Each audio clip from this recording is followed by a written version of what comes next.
Caressed by time, wrapped by the narrative of the land, twisted by the gutsy winds of history, impregnated with abundance. This is to me how the olive trees in the hills of Palestine take form.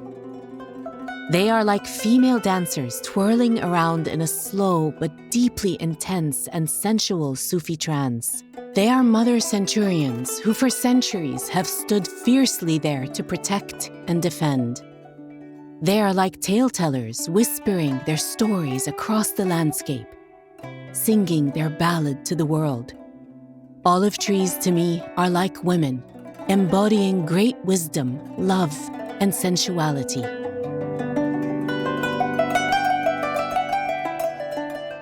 These are the words of our guest Vera Tamari, a Palestinian artist, activist, educator, and curator, born in 1945 to a creative Jerusalem household. She has been a pillar in the Palestinian art movement, building institutions like the Birzeit Ethnographic and Art Museum, and mentoring generations of creatives and activists. We can't possibly talk about Palestine's art and culture without Vera Tamari.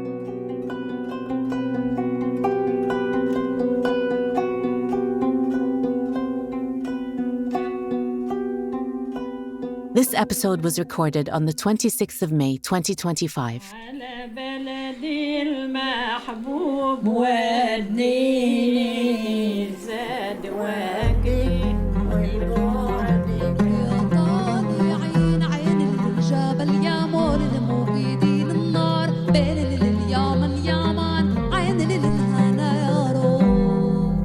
I'm your host, Afaf Shawabibi, and you're listening to Tarwida.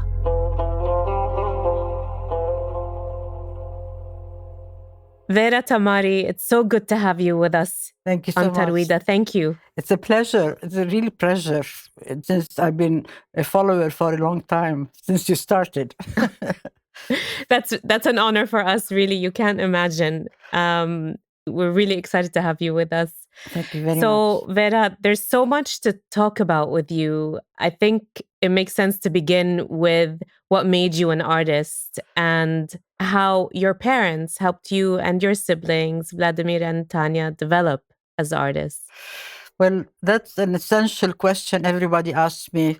How did I become an artist? To start with, I come from a family of art lovers. My father, Vera Tamari, and my mother, Margot Tamari, the best Tamari, both from Jaffa. Somehow had a very strong love for the arts.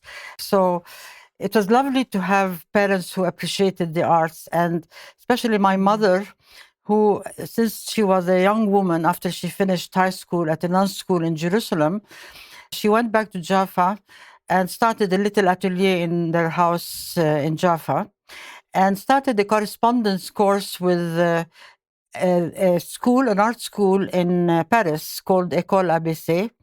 And she started taking lessons, art lessons with a professor through the post. I don't know how they managed that at the time with no WhatsApp, with no FaceTime.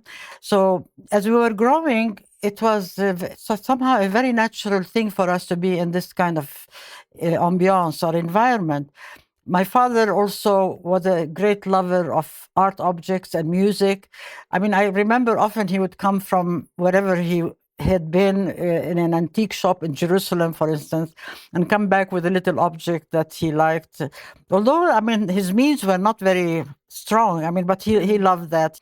They also instilled in us a love for nature. Both of them loved nature so much. And we would often go, especially in the springtime, on the Nablus hills to pick up flowers. And it was an amazing experience. We owned the world then. I mean, each one of us, we were very small children, would climb a part of the hill and cry out that he had collected a special colored cyclamen or a special colored anemone. And it was so beautiful. We were brought up in that environment. But to tell you frankly, it was my brother Vladimir who had, since he was very, very small child, he had a very strong instinctive love for the arts, and he was encouraged by my parents. He would draw and build up models at a very early age, at 8 or 9 year old, and then he continued studying arts and physics. I mean, his main field was physics, but when he reached the final year at AUB, he said, and he was doing splendidly well in physics.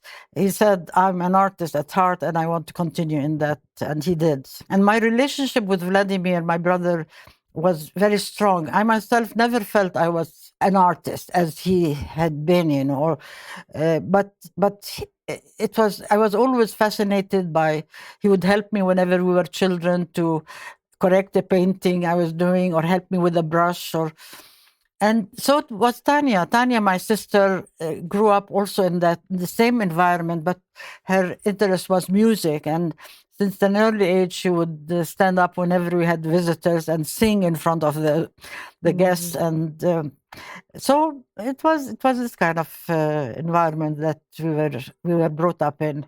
That must have been such a beautiful environment to grow up in, where a family that really appreciates art, and not for you to not have to fight for that, or for Vladimir to not have to really fight for it, Yes, because it was. I think sometimes especially difficult for Vladimir when he became a young man and he was supposed to have a career as a physicist, as somebody who has a scientist. And my father, who was very open-minded and liberal and encouraging, it must have been difficult for my father when Vladimir chose art as his career, because at the time, I mean, we didn't have artists living and living by their arts.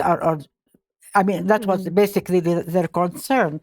But again, I must say my father was very, very encouraging, even when Vladimir had become totally involved in his artwork and painting. And he was very proud of him all the time, mentioning his talent and his art to his friends. And he was very proud of us. And I mean, you were also encouraged to study abroad. You studied in Beirut as well, and then later on in Italy, and after that, for some time in the UK. In essence, you're a continuous learner. This must have also come from your parents. Right, very much so. I mean, we never stopped learning new things at home and being exposed to things, music, culture. Generally, it was a very open and liberal environment, allowing us all opportunities. Thank God. It was a very nice thing to have. Yep. It's so beautiful to come from a close-knit family. And in fact, you later revisited your family ties in your beautiful book called Returning, which is comprised of family photographs and essays, as well as your group of clay relief works called Family Portraits. Tell us what it meant to you to transform these family photos into artwork.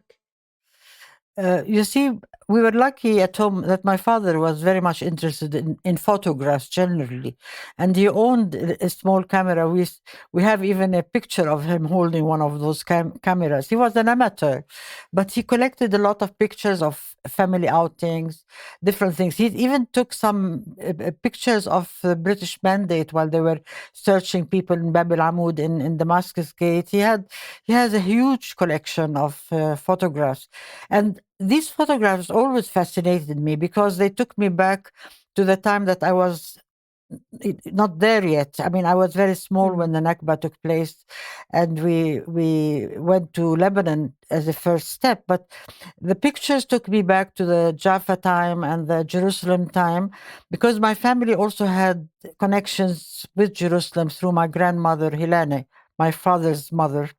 So these photographs were amazing. I mean, it showed the lifestyle of these city people as they went on their holidays, on their trips, in family occasions, baptisms, in weddings, and being out in nature, on the seashore.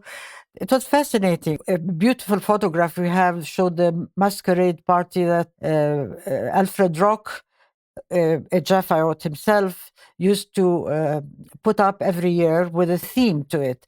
And we have a photograph where my father was invited to these masquerade parties, and people were dressed up as either the Indians or Turks, or sometimes as arlequins, as clowns. So there was this ambiance, this very lively life in Jaffa. I mean, Jaffa was known as well for holding lots of the famous Arab and Egyptian singers like Kulthum, Abdul Wahab, people coming from Lebanon. And there were cinemas. Life was very active and lively in Jaffa. So these photographs put me in that time frame of how my parents were living. And I felt like I owed to them to manifest that kind of life through some of the photographs. And it was at the time also when I was shifting from doing things related to relief works in my ceramic works, from village scenes and the Palestinian landscape and stuff like that, into my own family history and the memory and of what was happening in Jaffa. So it came at a time when I needed to do these reliefs, and while working on them myself, each time I was molding the figures in the reliefs, I felt like I was part of that setting. And I imagined myself also being part of the photograph, which was essentially the first image the image that I was trying to relay. I wasn't planning to copy bit by bit the photograph, just to give the spirit of that occasion. All in all, I made about 15 of those family reliefs, and I was very moved. Each time I did one, I felt I owe it to my family to do these things and to be part of it. It was the link, the communication with my family. I mean, it must have been so beautiful to be able to recreate them with your hands. It's so intimate. Tell us, what drew you to ceramics? Essentially, you were almost a lone ceramicist when you began. When I first graduated from Beirut, I felt like I was nowhere. I mean, it was general information, general skills, nothing that attracted me to do something like a painting or sculpture or design. So I had a general background, but nothing specific to make me realize this is a career I wanted to pursue. I felt like all along that I needed to have some kind of holding that would push me in my career.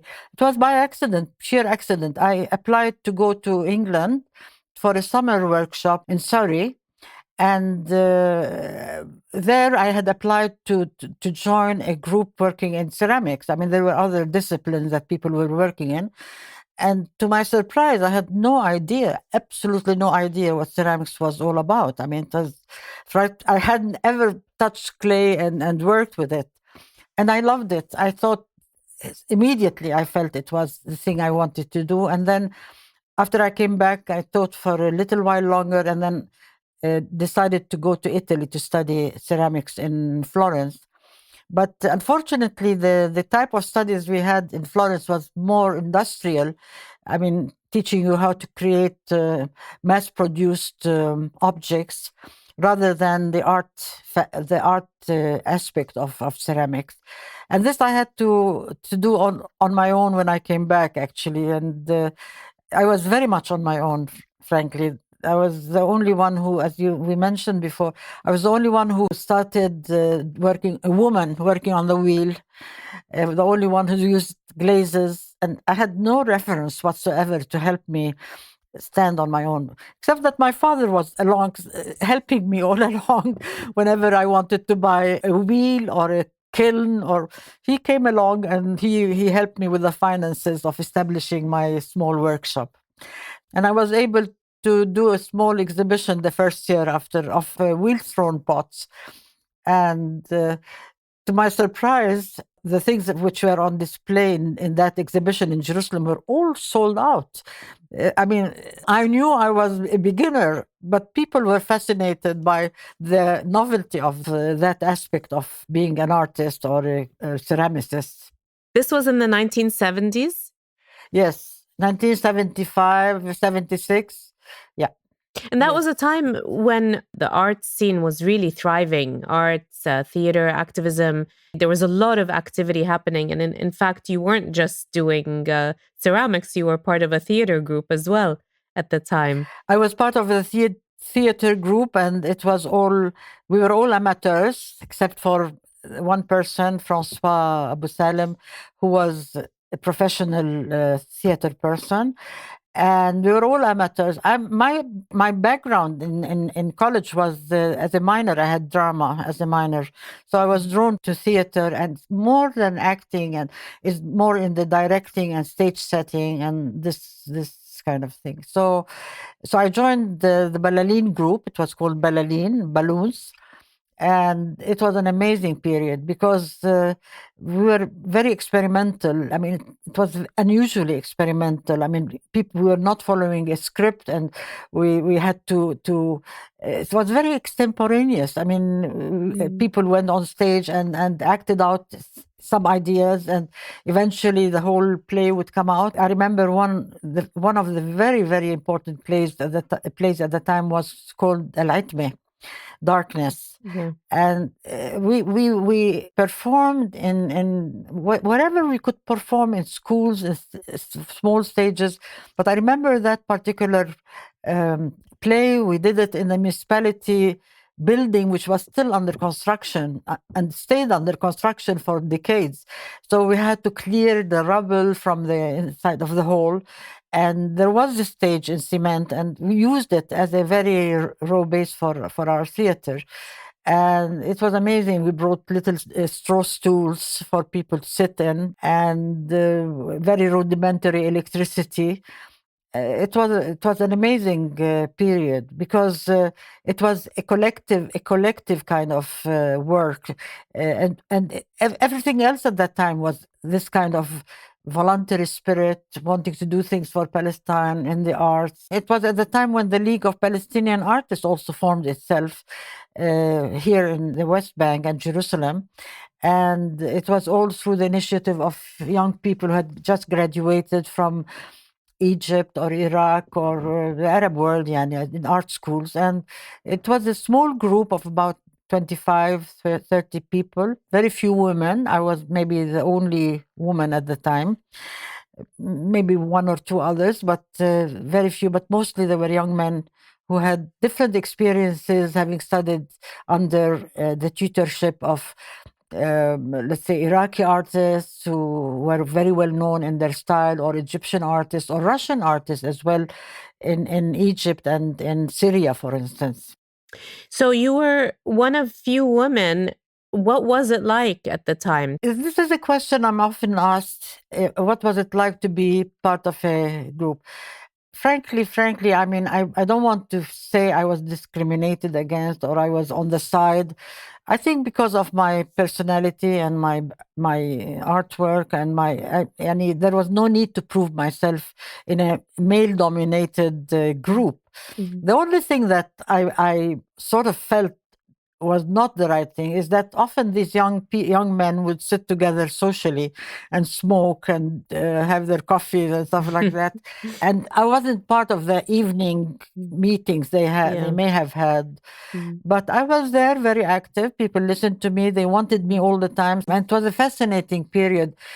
Maybe already on Tarwida, Nabil Anani may have spoken about the uniqueness of the time.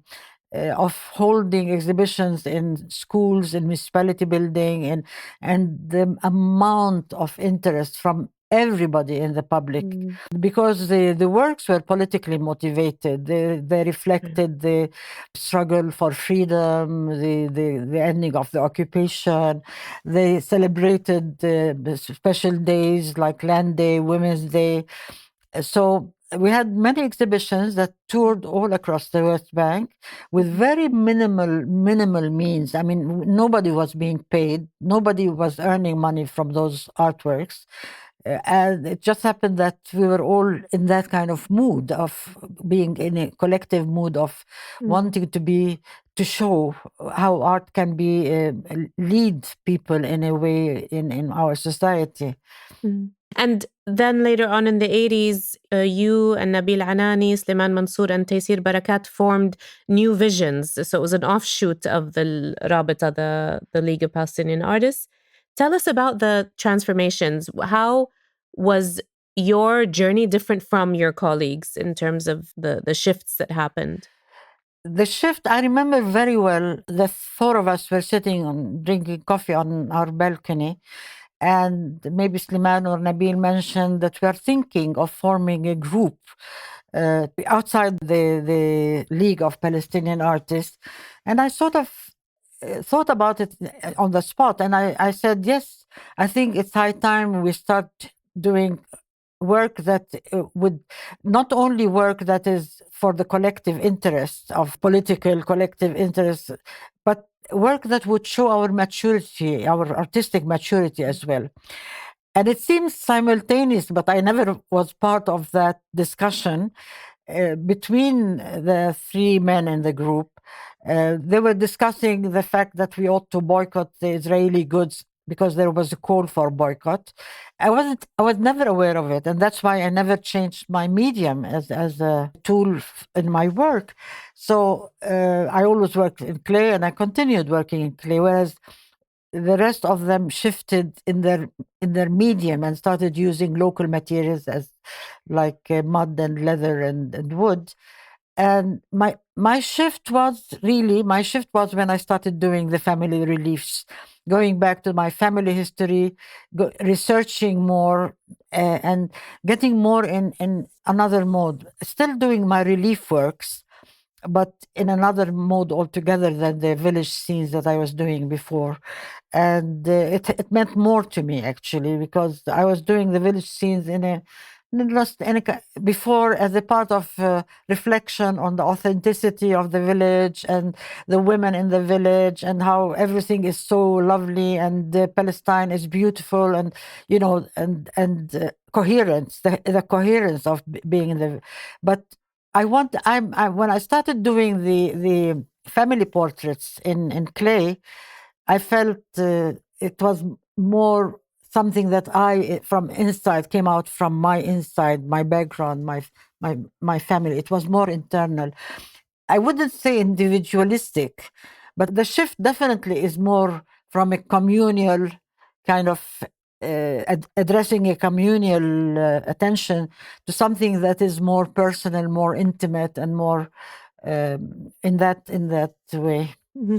So, just to understand a bit more, because you were focusing on the themes, like you said, of the village life and the Palestinian women, but you didn't represent women the way that some of the male colleagues did, which was, Palestine is represented by the woman. So the woman is Palestine in a sense. Yes, that's absolutely. I think the women. I mean, of course, in the earlier works during the Rabita, during the League, there were very well-known symbols that people used to work with, like the symbol of the pigeon for peace, the symbol of the Dome of the Rock, and the woman who became the symbol of the land, of fertility, of rootedness. It was the village woman who became that because of her being so close to the land and the countryside and the production, the seasonal production that the women were involved in. So the woman with her embroidered thobe became the symbol. I remember writing in 1992, I remember writing an article with a friend of mine, Penny Johnson, about how women were represented in Palestinian art during the first Intifada. And I remember I interviewed some of my colleagues and I asked them, who is that woman you're putting in your artworks? Is she your mother? Is she your lover? Is she your sister? Is she somebody from the neighborhood? And the answer was blank. It was the woman, the mother of all, So I think in my reliefs, I think the women were part of the society, which was an open society in the cities in Jaffa and Jerusalem.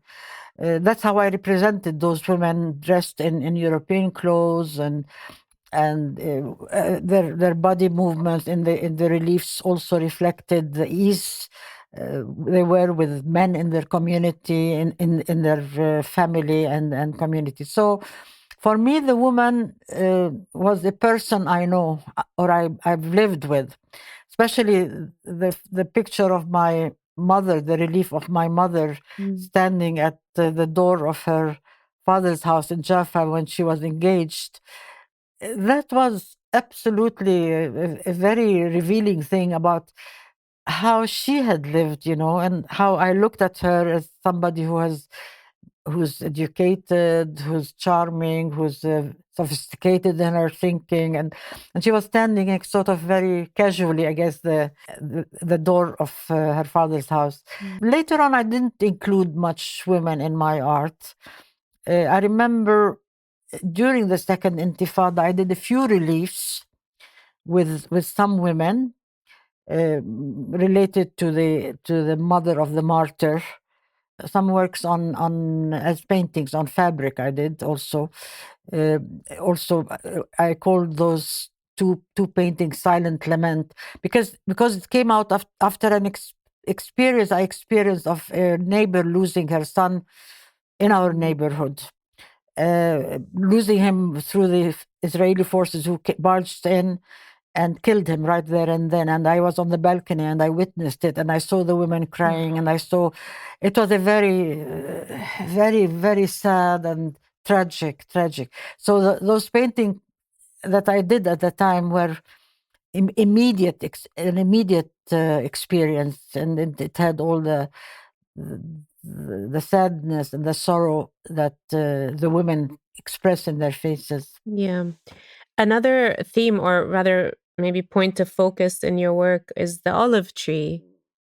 And, the Tale of the Tree installation, which you did later on, is basically 660 colored terracotta olive trees. That was immediately during the incursion by the Israeli forces into the towns and cities in Palestine. After the authority had been established here, and Abu Ammar came, and everybody came and was here, and they were governing the spot of Palestine. So the incursion occurred in 2002, and throughout, it wasn't only during the incursion, throughout the occupation, I would read about the uprootment of trees and the burning and uprootment of olive trees, particularly, and that was very, very shocking to me. Every time I read in the papers a news item, I would almost cry, because I always felt a special attachment to the shape of the olive tree, and I felt like the olive tree is so much part of our nature, our Palestinian landscape. It holds history. It holds the livelihood of many people, the peasants and the villagers who live from the olive tree, the shape, the color of the leaves, the silver colors. I was always very attached to as one of the trees I always loved. So it was then that I decided to make Tale of a Tree, which also happened to be during the curfew times, when I would steal myself into my workshop, and I would sit alone and started taking little pieces of balls of clay and shaping them one by one. And I always love to say this story, that I felt it was like like a mantra I was repeating in my head, that for every tree that's being uprooted, I'm going to do another tree. So I made in the process hundreds, like 650 trees, and I called it Tale of Tree, and I put it on a bed of, like a field of plexiglass field, and on top, against it on the background, I had a big photograph of the mother tree. So again, symbolic of that. And they were colored in very the little trees. They're very small like that. They were colored in very pastel colors. I mean, to give hope for the future, the recreation of new generations of people and things like that. It's a beautiful installation. I'd love to see it in real life. The It is in Beirut now. It's at the Lul Foundation in Beirut, the Art Foundation. Okay. Yeah, it's one of my favorite works. In fact, I like it. And then to continue the story, I mean, I'm here talking to you from the Palestinian Museum in Birzeit. And in last year, I was commissioned with my three other colleagues, Liman, Taysir, and Nabil, to do murals on the museum walls, permanent murals. And the idea of doing a recreation of the tail of a tree, but on a very huge scale, the wall was 28 meters long. And I said, my God, how can we do a project like that, It was like magic. I mean, I had two lovely assistants, new graduates from Birzeit University art faculty. And it was the most amazing thing that happened, because for every step, they were doing the bulk of the work, frankly, and they involved other students and volunteers from the museum. Everybody was working on this to produce 5,000 trees. We made 5,000 trees in the process, yeah. And tell us about the title, Guardians of the Land. Guardians, because I always felt like the olive tree is there to protect the land. I always felt like she's the woman centurion protecting the Palestinian landscape. So these were the guardians of the land. They continue to be, except that they're sadly being uprooted every day, continuing very violently, especially these days, by settlers in the north of Palestine, in Nablus and Jenin and Tulkarem and Kalkilia, and wherever there's a village around Ramallah as well. So there's a lot of violence against the olive tree, and knowing by the Israelis knowing very well that the olive tree is the livelihood of many Palestinians. It is so, like, they steal the land, they steal the trees, they also uproot the trees and take them and plant them in their own houses and parks. Yeah. Okay. So big sigh about that. No Big words. sigh. So Vera, you've had a long journey from when you mentioned when you initially started teaching. It was at the UNRWA Ramallah Women's Training Center. Then many years later, you began at Birzeit University, where you taught for 25 years. Yes. And you've influenced so many people. And I've heard even personal anecdotes from different people saying how much you played a positive role in their life as a teacher, as a mentor, as a friend. Tell us about your career as a teacher and educator, your philosophy about it. Well, when I first started at the Women's Teacher Training Center, I was as old as the young women who were going to graduate and become art teachers in UNRWA schools, in refugee camps. Those years were amazing. I was not trained to become a teacher, and I didn't know how to handle these young women who refused. They didn't want to be art teachers because they were the worst in their grades and they had to be put in that section. And so it was a struggle in the beginning. I mean, it was a struggle for me because I didn't know how to handle this negative feeling in the beginning. But eventually, I built a very beautiful rapport with the young women, and I insisted that I'm not expecting you to become artists. This is nonsense. I mean, the only thing I'm expecting you to be is to be aware of your environment and landscape and colors and enjoy and emit that kind of spirit of enjoyment and creativity in the children. And that's how it worked. They became relaxed. We did a lot of experimentation.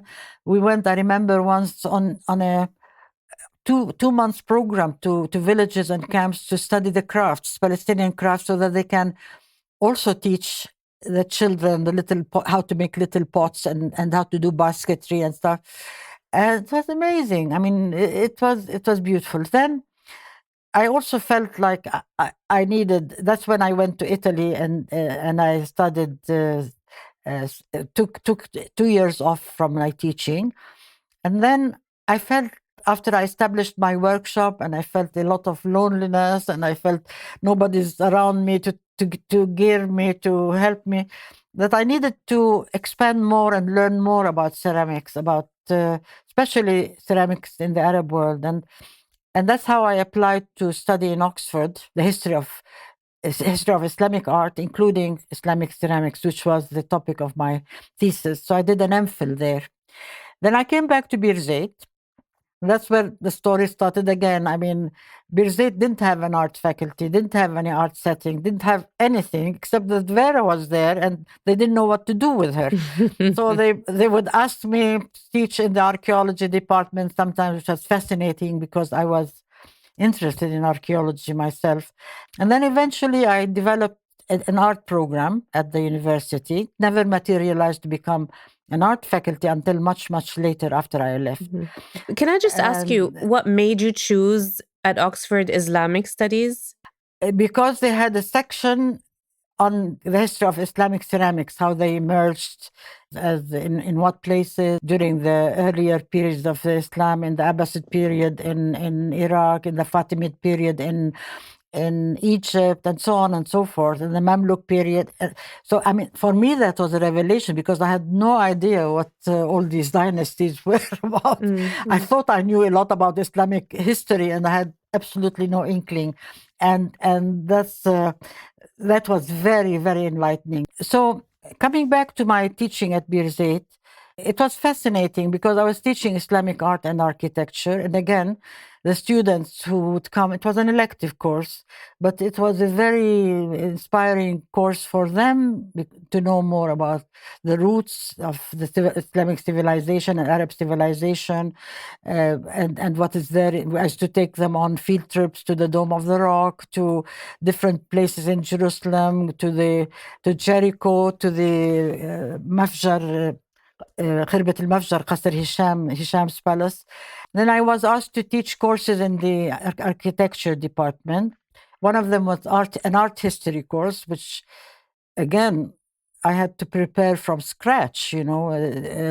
General art history, Western art particularly, and that went so well with the students because I applied also a very open, research-oriented approach to teaching, and the students had to do a lot of preparation and sometimes do projects. And it was then that I started being more aware of myself as of the contemporary art and the tools of contemporary art and how they are applied through the installation art and the video art. And I felt like I was all along teaching and learning at the same time.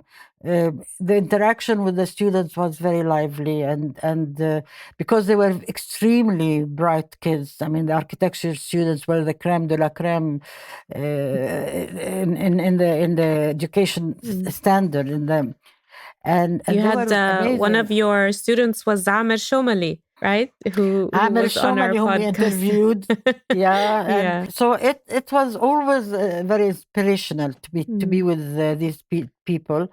And they always, till now, I mean, after many years after I've retired, I'm stopped in the street and they say, Miss Vera, these courses were the best courses we took, and they were lovely. They made us think differently. So I feel That's so nice. I'm awed by what I hear because it was out of love and it was a mutual kind of relationship with the students. I wish I had taken one of your courses when I was studying abroad at Birzeit. That would have been amazing.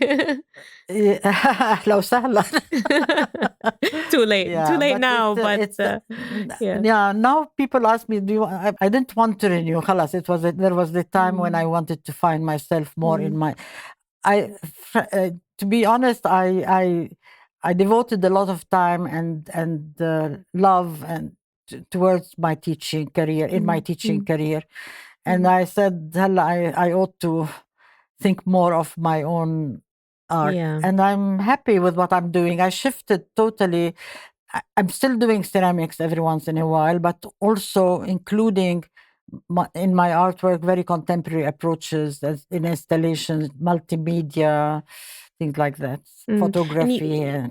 you also, I mean, you not just taught at Birzeit, but you curated a lot. You curated a lot of exhibitions, and you also I should mention were at Birzeit, the other major thing that I forgot to mention was Birzeit University, especially particularly after the Oslo Accord, became like it was one of these credible, successful institutions, academic institutions that had that was very well known. So people looked to Birzeit University whenever they wanted to donate an artwork or. And in our case, we had at the very beginning in the mid 90s, we had the fantastic collection of Dr. Tawfiq Kanaan donated to Birzeit University through his family. It was the amulet collection, Palestinian amulet collection of 1,400 pieces, all extremely well documented and collected with a lot of care and interest. And there was a costume collection as well, which was quite a valuable collection. And people said, what to do? Who will look after it? And they asked me to be like the custodian and caretaker of the collections with another young man who was a graduate from the archaeology department at Birzeit University. And that's when you started the Museum of Ethnography and Art. And then things followed. Like very famous artists gave donations, like Marwan Khassabashi from Germany. Gifted, I don't like to say donated, he gifted 75 of his works to the collection, to Birzeit University.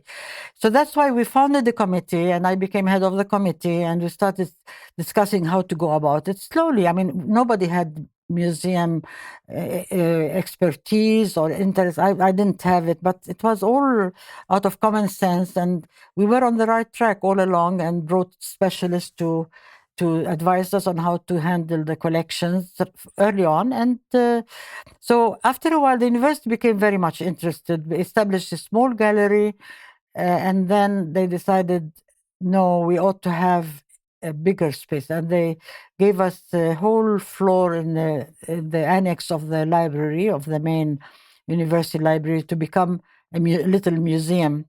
And it became and they asked me to be the director of that place, and that's when I started really curating, and it was also very, very fulfilling approach for me.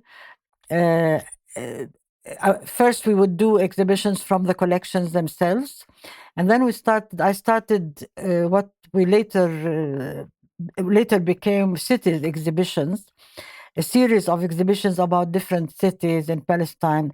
I started with an exhibition on Jerusalem, and it was really great because everybody in Jerusalem who had collections whom we approached were very willing to lend their pieces, and were able to create a beautiful little social historical exhibition about Jerusalem from before the Mandate period.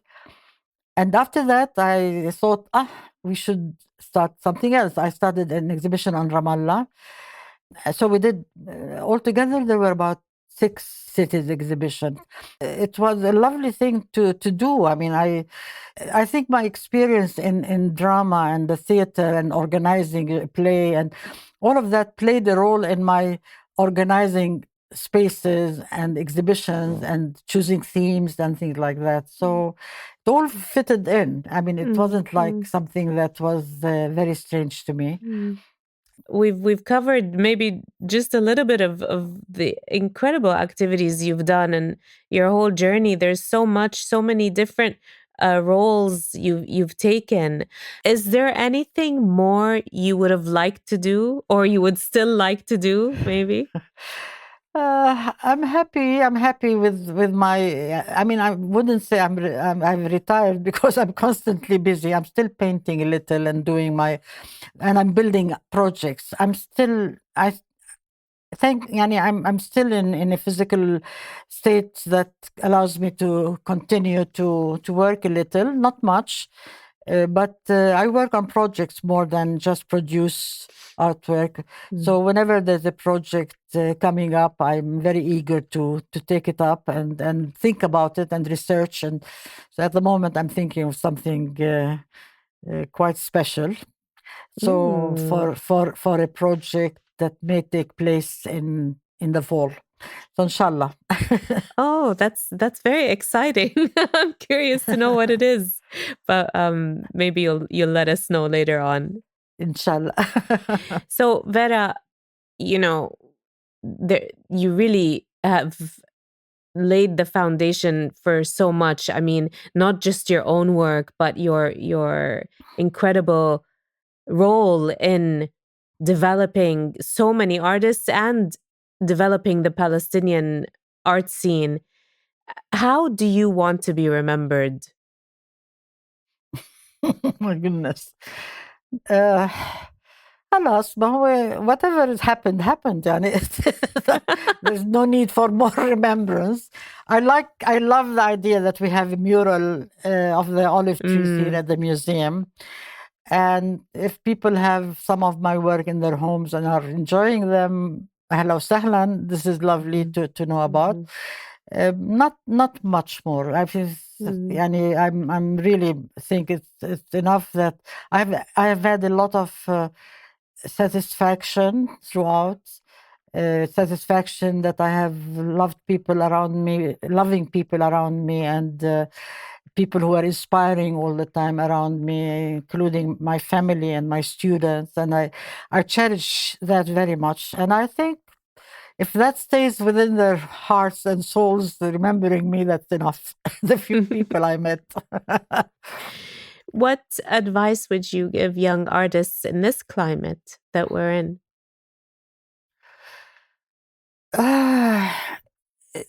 Things have changed so much since I was teaching at Birzeit and teaching young people.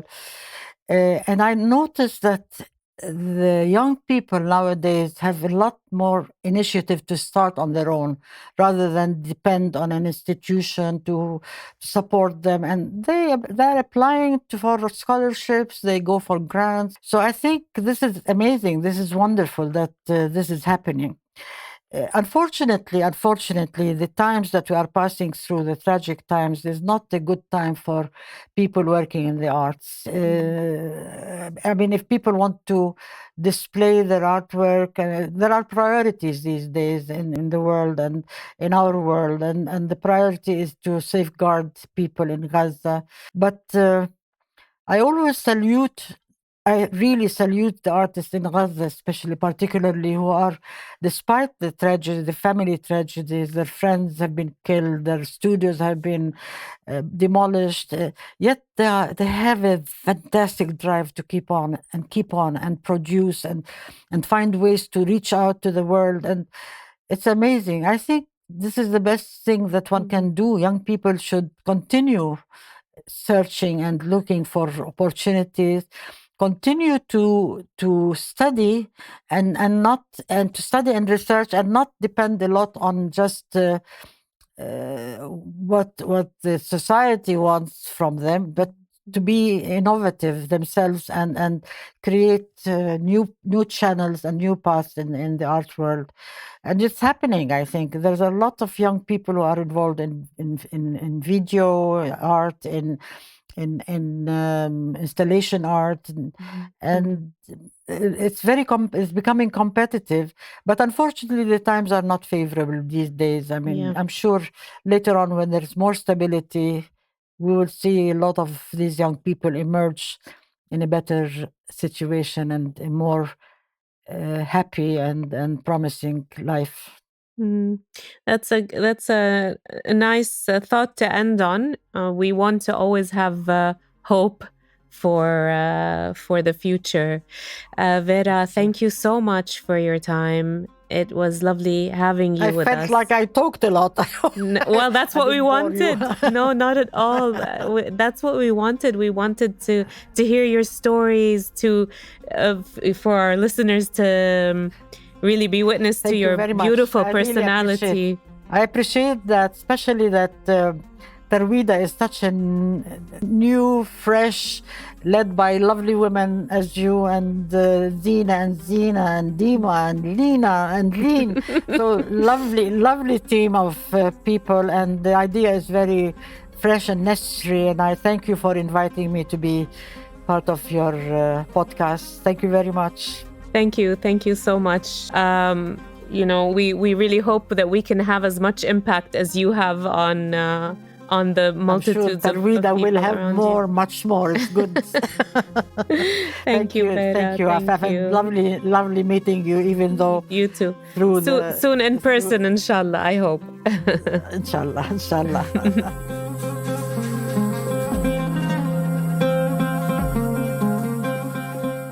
Thank you for listening to Tarwida, a podcast dedicated to bringing you the best of Palestinian arts and culture. For more information, please follow us on social media and don't forget to subscribe. Salam.